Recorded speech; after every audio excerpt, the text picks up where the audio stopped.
is just fantastic.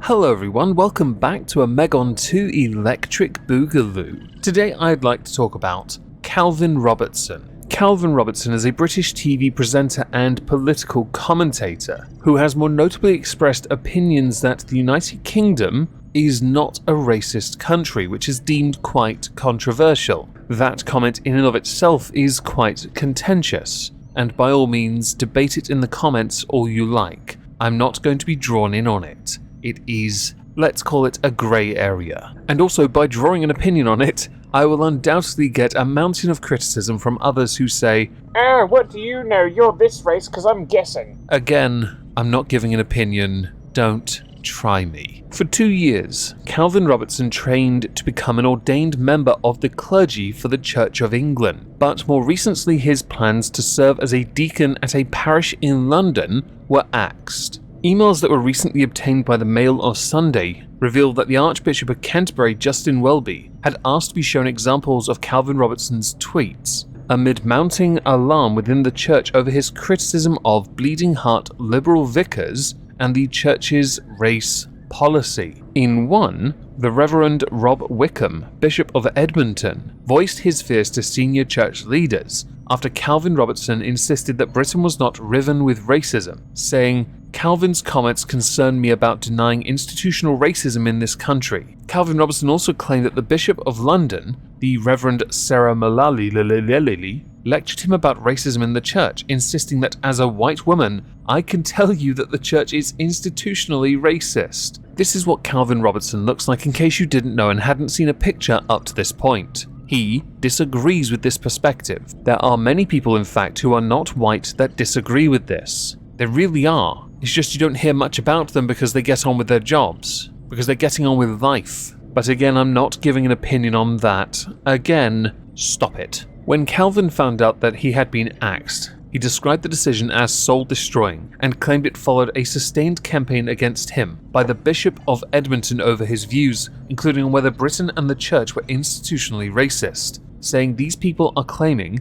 they are institutionally racist, yet they are disregarding the opinion of an ethnic minority because it is not fitting of their narrative. He also goes on to question whether the Archbishop of Canterbury, who has also claimed the church is deeply institutionally racist, had a part in the blocking of his ordination, saying, "I would love to know how big a role the Archbishop had in it, because he has certainly been a part of the conversation. He is the boss, and the fact they have gone ahead and cancelled me suggests that he was happy with that." What's interesting really is that this decision didn't come long after the government announced plans to send migrants to Rwanda, which he, the Archbishop, had deemed ungodly. The church's response to this has been to say that there are only a few clergy positions in London, and there was no suitable option available in London for Calvin Robertson. Firstly, tell me you're trying to enforce a level of tribalism without telling me you're trying to enforce a level of tribalism. Second, thank God the only God that actually exists is Cthulhu. By all means, take that in whatever way you like and get triggered to shit, I don't care. Second, involved in that part,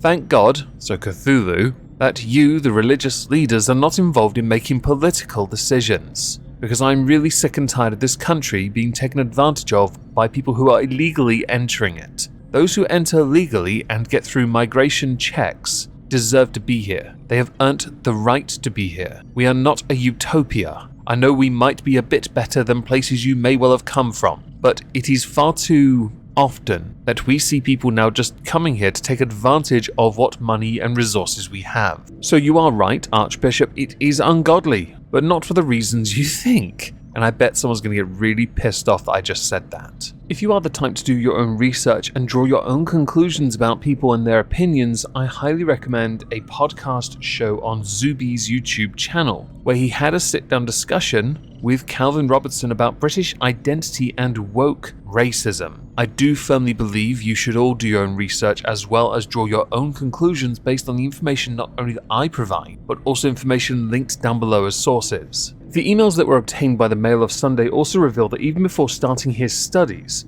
Calvin Robertson's public comments were being scrutinized by church leaders. Back in September of 2020, while on ITV's Good Morning Britain, Calvin Robertson said that the Black Lives Matter movement was stoking racial tensions, adding, "There are elements of racism in this country we need to stamp out. But while we are seeing everything as racist, we are kind of undermining those racial issues that we need to address. And there is a point to that. If you just complain blindly and not look for a solution, or actually go through a solution with, let's say, everyone on board, you're not going to achieve anything other than disruption, and by extension run the risk of just being polarized, alienated, and vilified by everyone else that won't want to work with you. I see these complaints a lot, that communities exist, but the one that really should matter is the one where everyone is involved. And the only way you get everyone involved is if you work together. But there is a clear and obvious issue when it came to some of the tactics employed by Black Lives Matter that undermined the concept of working together. All in favor of, but I'm angry, and I should be angry, so I'm just going to keep being angry, and I'm going to talk about everything being a problem while not being willing to discuss how to resolve these issues, without having to list a bunch of demands akin to that of a hostage situation, which is what a fair bit of it looked like. Whether it was or not is different to how it looked.